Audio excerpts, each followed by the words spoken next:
नमस्कार, good morning. क्या खरीदें क्या बेचें में आपका बहुत बहुत स्वागत है। मैं हूं आपके साथ संदीप ग्रोवर। इंडियन इकोनॉमी की जहां तक बात है तो त्योहारी सीजन का आगाज हो चुका है। जी हां, कल रक्षाबंधन का पर्व था और रक्षाबंधन के पर्व के साथ ही इंडिया में जो त्योहारी सीजन है उसकी शुरुआत हो चुकी है। लेकिन इसके साथ साथ वॉल्यूम्स में कमी देखने को मिली। जी हाँ, छुट्टी का दिन था तो उस वजह से जो पार्टिसिपेशन है मार्केट पार्टिसिपेंट्स की ओर से वो कम देखने को मिला, जिस वजह से एक छोटे दायरे में ही कल के सेशन में मार्केट्स में हमने कारोबार होता हुआ देखा। लेकिन आज सभी पार्टिसिपेंट्स की वापसी होगी तो एक बाजार में फुल फ्लेजेड कारोबार होता हुआ दिखेगा।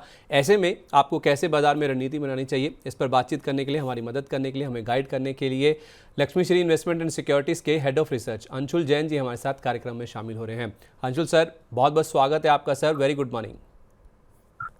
नमस्कार संदीप जी। नमस्कार आपके सभी दर्शकों को।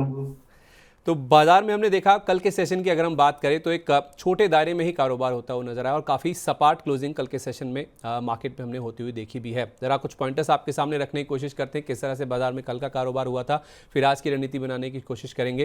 बाजार में कल हमने देखा 116 अंकों के जो दायरे में ही निफ्टी में कारोबार होता हुआ देखा। तो 25,000 के आसपास इंडेक्स है तो उसमें 116 पॉइंट का जो दायरा है वो काफ़ी छोटा मान सकते हैं। बहुत ही छोटी रेंज में, सीमित दायरे में ही बाजार में कल के सेशन में कामकाज होता हुआ नजर आया। क्लोजिंग के हिसाब से देखें तो निफ्टी 31 अंक चढ़ के बंद हुआ, लेकिन सेंसेक्स महज 12 अंक और बैंक निफ्टी करीब 150 अंकों की गिरावट के साथ कल के सेशन में बंद होता हुआ दिखा। अच्छी बात यह है कि सेंसेक्स में लगातार दूसरे दिन 80,000 का जो लेवल हमने शुक्रवार को पार होता हुआ देखा था क्लोजिंग बेसिस पे, वो कल के सेशन में भी इंटैक्ट रहता हुआ दिखा है। और उसके साथ साथ आप देखें तो बैंक निफ्टी, जिसने शुक्रवार को एक बार हमने देखा था कि 50,500 के ऊपर वीकली क्लोजिंग दिखाई थी, वो इस लेवल को रिटेन नहीं कर पाया है, इसको होल्ड नहीं कर पाया है। तो 50,500 के नीचे की जो क्लोजिंग हुई है उसको भी समझने की कोशिश करेंगे। लेकिन उससे पहले सर एक बार निफ्टी पे आपकी राय जानना चाहता हूं कि निफ्टी में हमने देखा कि 24,500 का जो लेवल है वो कहीं ना कहीं इंटैक्ट रहता हुआ दिखा। 24,500 के ऊपर निफ्टी में क्लोजिंग होती हुई दिखी है। क्या सिग्निफिकेंस है इसका सर, कितना इंपॉर्टेंस है और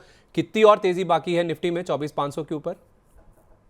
देखिए संदीप जी, लास्ट अपियरेंस में भी मनी नाइन के लास्ट दोनों तीनों अपियरेंसेस में मैं बहुत क्लियर था कि 10-12 दिन की कंसोलिडेशन है प्रीवियस मंथ लो के आसपास और 50 डे मूविंग एवरेज होल्ड हो रहा है निफ्टी पे, तो मोस्ट लाइकली हम बॉक्स का ब्रेकआउट देंगे। और फ्राइडे के सेशन में हम बॉक्स का ब्रेकआउट देके क्लोज किए हैं 24,472 के ऊपर। इसका इमीडिएट टारगेट बनता है 24,800 और 25,000। कल के सेशन में हम खुले गैप अप के साथ थे, ओपन हाई की फॉर्मेशन थी, उसको पूरे दिन क्रॉस नहीं कर पाए, लेकिन ओपन हाई के साथ जब भी मार्केट खुलता है तो near close of the day और बड़ी बेरिश कैंडल के साथ क्लोज होता है। लेकिन कल के सेशन में ऐसा कुछ भी नहीं हुआ है। हम बिल्कुल एक नैरो छोटी सी रेंज की कैंडल बना के क्लोज किए हैं जो बहुत पॉजिटिव है। ये कंसोलिडेशन है, फ्राइडे की ब्रेकआउट कैंडल के बाद एक छोटी सी कंसोलिडेशन कैंडल है। तो यहाँ से अप मूव मिलना काफी आसान हो जाएगा। जो भी वीक लॉन्ग्स थे वो शेकआउट हो चुके हैं। ऑप्शंस में भी जो टाइम वैल्यू के हिसाब से प्लेयर्स थे वो भी काफी हद तक हल्के हो चुके हैं। तो यहाँ से मार्केट के लिए 24,800 और 25,000 टच करना बहुत मुश्किल नहीं है। अब ये मुझे इसलिए भी बहुत ज्यादा अच्छा लग रहा है क्योंकि एफआईआई का अगर डेटा देखें तो हम फ्राइडे क्लोजिंग पे, वेडनेसडे क्लोजिंग पे 2,84,000 कॉन्ट्रैक्ट शॉर्ट थे और परसों ईओडी पे हम 1,17,000 कॉन्ट्रैक्ट शॉर्ट थे। और कल का अगर डेटा मिला लें जो कि अभी अपडेट नहीं हुआ है, बट समवेयर अराउंड 1,00,000 कॉन्ट्रैक्ट हम नेट बेसिस पे निफ्टी फ्यूचर्स पे या इंडेक्स फ्यूचर्स पे शॉर्ट है एफआईआई। हम्म। उनकी अभी 1,00,000 कॉन्ट्रैक्ट की अगर कवरिंग पूरी होती है तो हम 25,800 बहुत आराम से टच करेंगे। चलिए ठीक है, 24,800 और 25,000 की तैयारी अब निफ्टी में होती हुई नजर आ रही है, क्योंकि फ्राइडे को जो ब्रेकआउट था वो ये इंडिकेट कर रहा है कि तेज़ी और भी आगे बढ़ सकती है। लेकिन सर बैंक निफ्टी की जो कमजोरी है, कमजोरी मैं इसलिए कह रहा हूँ क्योंकि 50,500 का जो लेवल है वो क्लोजिंग बेसिस पे हम रिटेन नहीं कर पाए, बावजूद इसके कि जो वीकली क्लोजिंग फ्राइडे को हुई थी 50,500 के ऊपर होती हुई दिखी थी, जो कि एक बुलिश इंडिकेटर था। कोई चिंता या कोई घबराने वाली बात तो नहीं बैंक निफ्टी में? देखिए बैंक निफ्टी में घबराने की कोई बात नहीं है, लेकिन बैंक निफ्टी में प्रॉब्लम यह है कि मल्टीपल इनसाइड बार कैंडल्स हैं। हमने प्रीवियस मंथ लो तोड़ा था 5 अगस्त को, उसके नीचे क्लोजिंग दी थी। 6 अगस्त को भी बड़ी नेगेटिव कैंडल थी और उसके बाद से 6 अगस्त के ऑलमोस्ट अंदर ही पूरा कारोबार चल रहा है। कल तक का भी अगर डेटा उठाऊं तो हम 6 अगस्त के अंदर ही चल रहे हैं, यानी प्रीवियस मंथ लो के नीचे 2 कैंडल की सेलिंग मिली। उसके बाद से completely follow through move missing है। बॉक्स की फॉर्मेशन है, बॉक्स का हाई है 50,831। 50,831 निकलते ही से एक बड़ी रैली डेवलप होती हुई दिखेगी। अब क्वार्टरली वीवैप एकदम 45 डिग्री एंगल डाउन है, तो ये एक बड़े रेजिस्टेंस का काम करेगा। तो 50,830 के ऊपर हम निकलते हैं तो 51,600 तक आएंगे, जहां पे क्वार्टरली वीवैप है।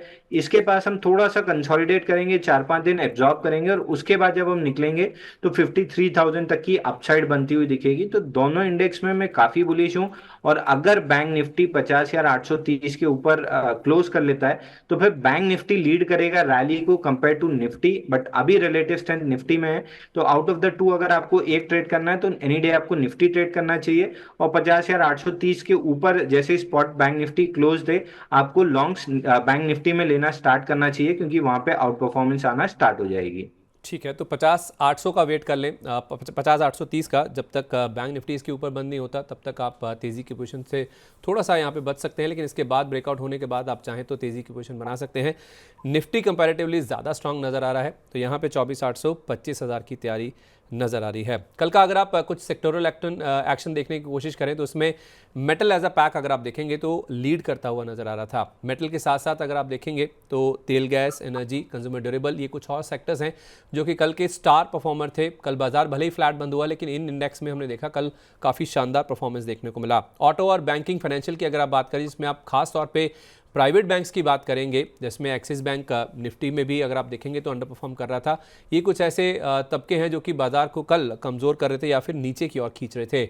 स्टॉक्स की बात करें तो हिंडाल्को, बीपीसीएल, इसके साथ साथ आप देखेंगे श्रीराम फाइनेंस, ये निफ्टी के टॉप गेनर्स थे। लेकिन लूजर्स की अगर आप बात करेंगे तो उसमें आपको MNM, IndusInd bank, Bajaj auto, क्योंकि ऑटो ने नीचे खींचा बाजार को, तो ये कुछ और कमज़ोर कड़ियाँ हैं कल के सेशन की, जहाँ पे हमने लाल निशान के साथ क्लोजिंग बनती हुई दिखी है। मेटल सर एक डिसाइसिव गेनर के तौर पे उभर के आ रहा है सामने अब, और मेटल के साथ साथ तेल, गैस, खासतौर पे जो पीएसयू स्टॉक्स हैं वो भी पिछले कुछ दिनों से लगातार रैली करते हुए नजर आ रहे हैं। कल के परफॉर्मेंस की बात करें तो हिंडाल्को 4% की मजबूती, बहुत कम होता है कि हिंडाल्को जैसे इंडेक्स स्टॉक्स में एक दिन में देखने को मिले। ग्रेविटा मिड कैप स्पेस से काफ़ी एक्टिव था। गेल तेल गैस शेयरों से अगर आप देखें तो वहाँ पे काफ़ी अच्छा मूव था। ओएनजीसी भी पार्टिसिपेट करता हुआ नजर आ रहा है। तो ये जो मेटल और तेल गैस की रैली है सर, यहाँ पे कहाँ आप बुलिश हैं, कहाँ पे खरीदारी के मौके हैं? देखिए संदीप जी, मेटल इंडेक्स पे देखें तो एक बॉक्स बना हुआ है, बॉक्स के हम हाई पे हैं। वहीं पे 20 डे मूविंग एवरेज भी है। तो अगर हम 9,205 के ऊपर सस्टेन करते हैं तो फिर मेटल इंडेक्स में थोड़ी सी रैली एक्सटेंड होती हुई दिखेगी 9,600 तक। और इस रैली के मेजर बेनिफिशियरी जो रहेंगे वो जेएसडब्ल्यू स्टील रहेंगे और हिंडाल्को रहेंगे। और हिंडाल्को ने आज प्राइमरी मूव भी दिखाई है। तो यहाँ से इंडेक्स में 4-5% की अपसाइड दिख रही है। तो इन स्टॉक्स में भी 5 से 8% की अपसाइड करंट लेवल से मिल सकती है। लेकिन मैं ज्यादा बुलिश यहाँ पे हूँ, वो है निफ्टी ऑयल एंड गैस। यहाँ पे फ्रेश ब्रेकआउट आया था फ्राइडे के सेशन में। कल के सेशन में फॉलो थ्रू मूव लेके स्विंग हाई के ऊपर क्लोज किए हैं। तो हाँ। इस इंडेक्स का जो हाई था 13,431, वो आता हुआ दिख रहा है, जो 250 पॉइंट ऊपर है यहाँ से। और उसके बाद उसके ऊपर एक 8% का एक्सटेंशन आता हुआ दिख रहा है। तो ओएनजीसी जो आपने नाम लिया, ये टॉप बेट है मेरी इस पिक पे। और स्टैंडर्ड डिस्क्लेमर दे दूं, हमने अपने क्लाइंट्स को यहाँ पे बाई रिकमेंड किया है, और मल्टीपल मीडिया प्लेटफॉर्म्स पे भी ओएनजीसी बाई रिकमेंड किया। तो ओएनजीसी हमें टॉप पिक लग रहा है। इसके अलावा कोल इंडिया भी चल सकता है, गेल और एमजीएल, इन दो काउंटर्स में भी गैस स्पेस में से तेजी लग रही है। कोल में से कोल इंडिया है, और केवल इसमें ऑयल एंड गैस में अगर देखें तो ओएनजीसी। ये 4 काउंटर हैं जो मेजर लीडर बन सकते हैं इस पूरे हफ्ते के लिए, और प्रोबेबली नेक्स्ट वीक की रैली में भी। ओके, तो इस हफ्ते के लिए अगर तेल गैस शेयरों की बात करें तो ओएनजीसी, कोल इंडिया, गेल और एमजीएल, और मेटल स्पेस से हिंडाल्को और जेएसडब्ल्यू स्टील, ये दो स्टॉक्स हैं जो कि ज़्यादा इस बुलिश जो तेज़ी बन रही है पूरे सेक्टर में उसमें पार्टिसिपेट करते हुए नजर आ सकते हैं। ऑटो शेयरों में सर ये कहना तो गलत होगा कि गिरावट हो रही है, क्योंकि फ्राइडे को भी मूव काफ़ी अच्छा था। थोड़ी सी थकावट ज़रूर देखने को मिल रही है। हाँ, बैंकिंग शेयरों में हम देख रहे हैं कि जो निजी बैंक है वो थोड़ा सा थकते हुए नजर आ रहे हैं। तो ऑटो और बैंकिंग शेयर, इनकी जो थकावट है, क्या ये खरीदारी करने का मौका है या अभी रुके वेट एंड वॉच करें? देखिए, ऑटो इंडेक्स में तो मैं रिकमेंड नहीं करूंगा। आपको याद होगा संदीप जी, मैं पिछले 1.5 महीने से कहता आ रहा हूँ कि ऑटो इंडेक्स में 17 महीने में 121% की रैली हुई है। और अब इसको कम से कम 4 से 6 महीना लगेगा एब्जॉर्ब करने में। तो ये पहले ही महीना है जहाँ करेक्शन स्टार्ट हुआ है। तो ये करेक्शन बहुत डीप नहीं जाएगा, ऐसा नहीं है कि बहुत डीपर करेक्शन आएगा, बट ये करेक्शन साइडवेज फ्रस्ट्रेटिंग थोड़ा सा ज्यादा होगा। और पहला ही महीना है, तो यहाँ से भी 3 से 4 महीने और कंसोलिडेशन में जाएगा। तो ऑटो में मेरी कोई बड़ी इंटरेस्ट नहीं है। हालांकि मेरे को को टाटा मोटर्स अच्छा लग रहा है, नया ऑल टाइम हाई बनाते हुए दिख रहा है। इसके अलावा M&M मेरे को एक ठीक लग रहा है, लेकिन बाकी जो हैवी वेट्स हैं वहां पे थोड़ी बड़ी सेलिंग दिख रही है।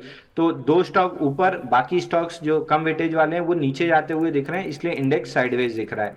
वहीं बैंक्स की अगर बात करें तो प्राइवेट सेक्टर बैंक मेरे को बहुत अच्छे लग रहे हैं। एनी डे आप HDFC बैंक खरीद सकते हैं। HDFC बैंक में यहाँ से 2,000 रुपए तक की तेजी लग रही है। हम्म। ICICI और एक्सिस बैंक में यहाँ से 5 से 8% की तेजी डेवलप हो सकती है। तो ऑटो से पैसा निकाल के प्राइवेट सेक्टर बैंक्स में डालेंगे अगले 3-4 हफ्ते के लिए, तो पैसा बनने की पॉसिबिलिटी काफी हाई रहेगी। ठीक है, तो ऑटो से पैसा निकाल के बैंकों में डाल दीजिए, खासतौर पे जो निजी बैंक है, जिसमें HDFC बैंक, पिछली बार भी मुझे याद है सर आपने 2,000 रुपये का टारगेट दिया था। एक्सिस और ICICI यहाँ पे भी 5 से 8% का और आपको देखने को मिल सकता है। और ऑटो में आपको कम से कम अगर आप खरीदारी नहीं कर रहे या मुनाफा वसूली नहीं कर रहे तो फ्रेश बाइंग से बचिए, दूर रहिए। यहाँ पे इस सेक्टर में कंसोलिडेशन देखने को मिल सकता है। ब्रॉडर मार्केट की अगर हम बात करें तो एडवांस डिक्लाइन बाजार में अगर आप देखें तो बुल्स के फेवर में था। भले ही बाजार फ्लैट बंद हुआ, लेकिन NSE पर 1825 ऐसे शेयर थे जो कि मजबूती के साथ कल के सेशन में बंद होते हुए दिखे। और गिरने वाले शेयरों की बात करें तो 713 शेयर ऐसे थे जो कि गिरावट के साथ बंद हुए हैं। मिड कैप इंडेक्स 105 अंक, लेकिन स्मॉल कैप इंडेक्स आप देखिए 716 अंक की मजबूती लेकर कल के सेशन में बंद हुआ है। और इंट्राडे हाई के आसपास ही हमने देखा स्मॉल कैप इंडेक्स में क्लोजिंग होती हुई दिखी।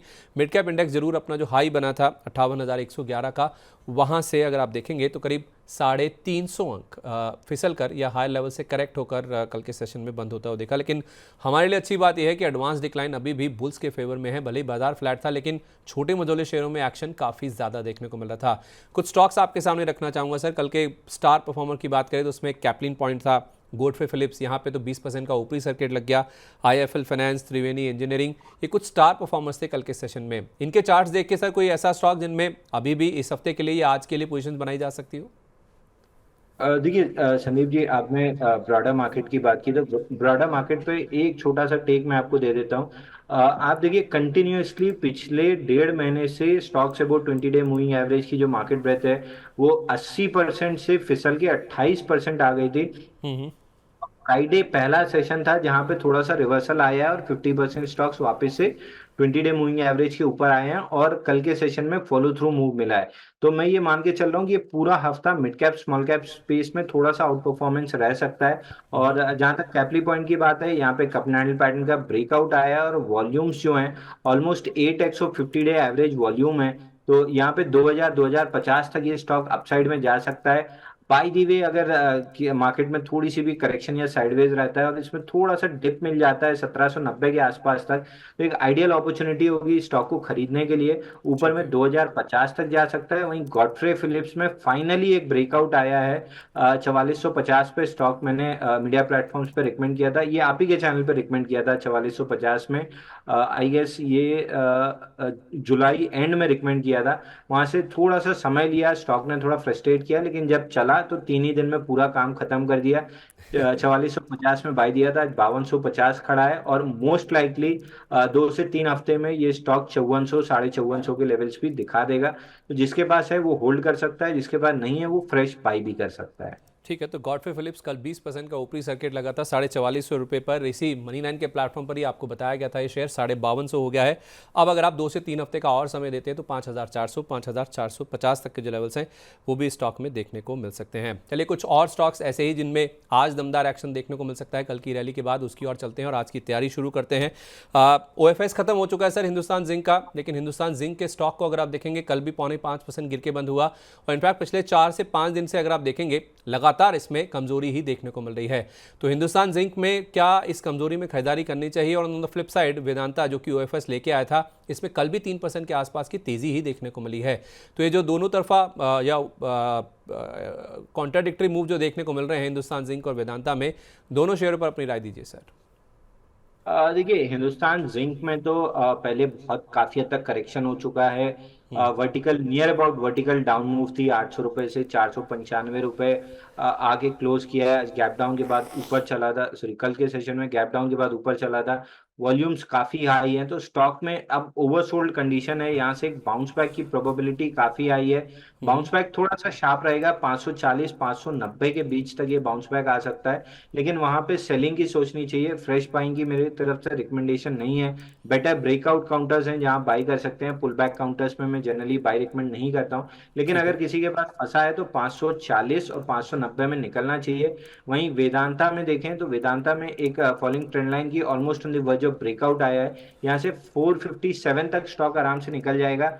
457 अगर तोड़ता है ये स्टॉक, तो मेटल स्टॉक की रैली को ये प्रोबेबली लीड कर सकता है। जो जेएसडब्ल्यू स्टील और हिंडाल्को हमने स्टार्टिंग में बात की थी, ये हम्म। उनको आउट परफॉर्म करना स्टार्ट कर देगा 457 के ऊपर। टारगेट रहेगा 505 रुपए का, तो 457 निकलने के बाद अगर बाई करते हैं तो मोमेंटम काफी अच्छा मिल जाएगा। लेकिन अगर आप थोड़ा सा पेशेंस रखने वाले ट्रेडर हैं, जिनको 1 1.5 महीने पेशेंस रखने में दिक्कत नहीं है, तो आप प्रीएम्प्टिवली करंट मार्केट प्राइस से भी बाई कर सकते हैं। मेरी तरफ से सजेशन ये है कि 457 का ब्रेकआउट सस्टेन होने के बाद बाई करें, ताकि फटाफट मोमेंटम मिल जाए। ठीक है, तो 457 के ब्रेकआउट का वेट कर लीजिए। 457 पार हो जाता है तो वेदांता में 505 रुपये तक के लेवल्स भी आते हुए नजर आ सकते हैं। हिंदुस्तान जिंक में नीचे में खरीदारी करने के बजाय सेल ऑन रैलीज या फिर बाउंस पे निकलने की कोशिश करें। 540 590 के आसपास जहां भी मिले उसमें आपको निकल जाना चाहिए अगर आप इसमें पोजीशन होल्ड करके चल रहे हैं। पीएसयू कुछ डिफेंस शेयरों की बात करें तो कल के सेशन में काफ़ी लाइमलाइट में थे, खासतौर पे मजगांव डॉक जो कि 5% से ज़्यादा करेक्ट होता हुआ दिखा। गार्डन रीच शिप बिल्डर्स, इसमें भी हमने देखा कल एक्शन देखने को मिला। एक आईसीआईसीआई सिक्योरिटीज़ की रिपोर्ट आई थी जो कह रही है 70% से ज़्यादा की गिरावट इन दोनों शेयरों में देखने को मिल सकते हैं। अलग अलग रीज़न उसमें असाइन किए गए हैं। बीएलबी का काफ़ी एक्टिव था। बीईएमएल कुछ सरकार की ओर से जो मेट्रो के और जो बाकी रेलवे प्रोजेक्ट्स को अप्रूवल मिला है 30,000 करोड़ का, उसका इम्पैक्ट हमने कल बीईएमएल के स्टॉक में भी देखा है। तो पूरा जो डिफेंस एज अ पैक है पीएसयू स्पेस, वो काफ़ी ज़्यादा लाइमलाइट में था कल। कोई स्टॉक सर जो आपके रडार पे हो? देखिए संदीप जी, मैंने मैस्टॉक जीआरएसई तो क्लियर कट हर अपियरेंस में मैं सेल की सलाह दे रहा हूँ, बल्कि मैं सारे डिफेंस और पीएसयू स्टॉक्स में सेल की सलाह दे रहा हूँ। अपार्ट फ्रॉम अगर पीएसयू में देखें तो एक आईआरईडीए है और दूसरा बीईएल है, जहां मैं कह रहा हूँ कि थोड़ी बहुत बाइंग आ सकती है। बट ये भी सेक्टोरियल टेलविंड मिसिंग है, तो इनमें भी कितना बड़ा मूव आएगा ये कहना मुश्किल है। But overall PSU specially railway और डिफेंस स्टॉक की रैली कंप्लीट हो चुकी है। आउटराइट आज भी मैं बोल रहा हूँ आपको, बिल्कुल मैस्टॉक और जीआरएसई बेच के निकल जाना चाहिए।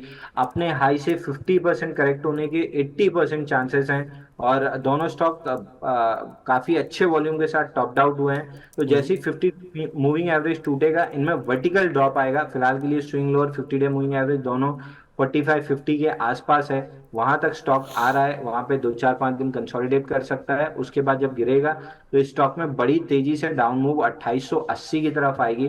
तो मैं स्टॉक जीआरएससी ये दोनों क्लियर कट सेल है, बल्कि पीएसयू में लगभग सारे स्टॉक्स क्लियर कट सेल हैं। और मनी नाइन पे पिछले हफ्ते और उसके पिछले हफ्ते जब मैं अपियर हुआ था, तब से, बल्कि बजट के दिन से मैं सेल ही एग्जैक्टली सर, रिकमेंड। मैं वही मेंशन करने वाला था। मुझे याद है आप बजट के दिन से ही लगातार इन सारे ही शेयरों में, आपने पहले ही कह दिया था इनफैक्ट कि बजट के बाद इनमें करेक्शन देखने को मिल सकता है। इन शेयरों से आप दूर रहिए। और मजगांव डॉक और जीआरएसई यहाँ पे तो आज भी अंशुल सर हमें बता रहे हैं कि इन शेयरों से आपको दूर ही रहना चाहिए। 80% प्रोबेबिलिटी इस चीज़ की है कि इन शेयरों में हाई लेवल्स जो इन्होंने जुलाई में छुए थे इंटर ऑल टाइम हाई, वहाँ से 50% तक का जो करेक्शन है वो भी देखने को मिल भी सकता है। तो उम्मीद है अगर आप अंशुल सर को फॉलो कर रहे हैं तो आप घाटे से बच गए होंगे या फिर अपना मुनाफा आपने हायर लेवल्स पे बुक कर लिया होगा। अच्छा, कुछ मिड कैप फार्मा स्टॉक्स हैं सर, मैं पिछले 2 3 हफ्ते से देख रहा हूँ कुछ कुछ ऐसे स्टॉक्स हैं जो कि हर दिन परफॉर्म करते हुए नजर आते हैं। कैप्लिन पॉइंट की एक हमने बात कर ली, उसमें मॉर्फिन लैब है। अगर मुझे सही याद है तो एक दिन रवि सर हमारे साथ जुड़े थे, उन्होंने अपने टॉपिक के तौर पे दिया था। इस शेयर में कल हमने 15% से ज़्यादा का मूव देखा। सीक्वेंट साइंटिफिक है, पॉली मेडिक्योर है, आरती ड्रग्स हैं, कुछ छोटे छोटे फार्मा स्टॉक्स हैं जो कि काफ़ी एक्टिव होते हुए नजर आ रहे हैं, इररिस्पेक्टिव की बाजार की चाल किस तरह की है। कोई मिड कैप फार्मा स्टॉक जो आपके रडार पे है सर? देखिए संदीप जी, मुझे याद है कि मिड कैप फार्मा जब भी हमने डिस्कस किया, एसएमएस फार्मा मैंने 222 रुपए से रिकमेंड करते आ रहा हूँ। 301 रुपए खड़ा है। स्टैंडर्ड डिस्क्लेमर, मोरपेन लैब और एलेम्बिक लिमिटेड, ये दोनों काउंटर्स हमने अपने क्लाइंट्स को रिकमेंड किए हुए हैं बाई के लिए। एलेम्बिक तो आज ही के सेशन में रिकमेंड किया है बाई करने के लिए। मोरपेन में हमारे टारगेट्स डन हुए थे, तो हमने प्रॉफिट बुकिंग की सलाह दी है। बट यहाँ पे हम फ्रेश बाई कॉल वापस इनिशिएट करेंगे, क्योंकि मोरपेन लैब में बड़ा बेस ब्रेकआउट है। ऑलमोस्ट अगर देखें तो 113 हफ्ते का बेस ब्रेकआउट आया है, तो यहाँ से एक दो दिन कंसोलिडेट करता है तो वापस से स्टॉप लॉस थोड़ा सा छोटा हो जाएगा नए बायर के लिए। बट ऊपर में मेरे को स्टॉक 94 95 आता हुआ दिख रहा है, तो top pick any day SMS pharma followed by Morepen lab होगी। आउट ऑफ द टू अगर फ्रेश बाइंग आप कर रहे हैं तो मोरपेन लैब में अब अपसाइड ज्यादा है कंपेयर टू एसएमएस फार्मा, तो मोरपेन लैब लेना चाहिए। 94 95 आता हुआ दिखेगा एक्सट्रीम शॉर्ट टर्म में। ओके, तो 94 95 तक की तैयारी आप कर लीजिए मोरपिन लैब में। हो सकता है कि एसएमएस फार्मा जो पहले रेकमेंड किया था उसमें तेज़ी काफ़ी ज़्यादा हो चुकी है, और अब ये स्टॉक ऐसा है जो कि शायद आउट परफॉर्म करता हुआ नजर आ सकता है पूरे मिड कैप फार्मा स्पेस में। कल सर मार्केट में हमने देखा सेकेंडरी मार्केट बहुत शांत है, छोटी सी रेंज में कारोबार होता हुआ देखा, लेकिन प्राइमरी मार्केट बहुत एक्टिव थे। कुछ हाल की लिस्टेड कंपनियां अगर हम आईपीओस में बात करें, ओला इलेक्ट्रिक, इसमें तो सर्किट टू सर्किट चलने का जो सिलसिला है वो खत्म हो ही नहीं रहा। सर्किट फिल्टर नीचे की ओर रिवाइज हो गया, 20% से 10% हो गया, लेकिन इसमें कल भी 10% का ऊपरी सर्किट ही लगा। 72 रुपये का जो इशू प्राइस था, 76 रुपये का, माफ कीजिए, वो आप देखिए शेयर 140 रुपये के ऊपर आता हुआ दिखा है। एकम ड्रग्स है, इसके अलावा आप यूनिकॉमर्स, ई सॉल्यूशंस देखिए, एमक्योर फार्मा, ये हाल की लिस्टिंग है। इन तमाम शेयरों में आप देखिए ज़बरदस्त मूव बनता हुआ दिखा है। कुछ खास सर ऐसा जो कि प्राइमरी मार्केट में हुआ है, आपको कोई ऐसा स्टॉक जो आपके रडार पे हो इस पूरे स्पेस से जो कि हाल में लिस्ट हुई है? देखिए ओला इलेक्ट्रिक से तो हम क्लियरली सेल की सलाह दे रहे हैं। रिपोर्ट मेरे को मिल नहीं रही है मोबाइल में। अभी मैं आज सुबह ही एक रिपोर्ट पढ़ रहा था कि ओला शायद 5 लाख अपनी गाड़ियां बेचता है पूरे साल में, अभी प्रॉफिटेबल नहीं है। और इनका मार्केट वैल्यूएशन चाइनीज कंपनी के अगेंस्ट ऑलमोस्ट डबल हो चुका है, जो 14 लाख यूनिट्स बेचती है और प्रॉफिटेबल है। तो एकदम यूफोरिया है। आपको क्लियरली इसमें से धीरे धीरे पील आउट करना चाहिए अगर आपके पास है।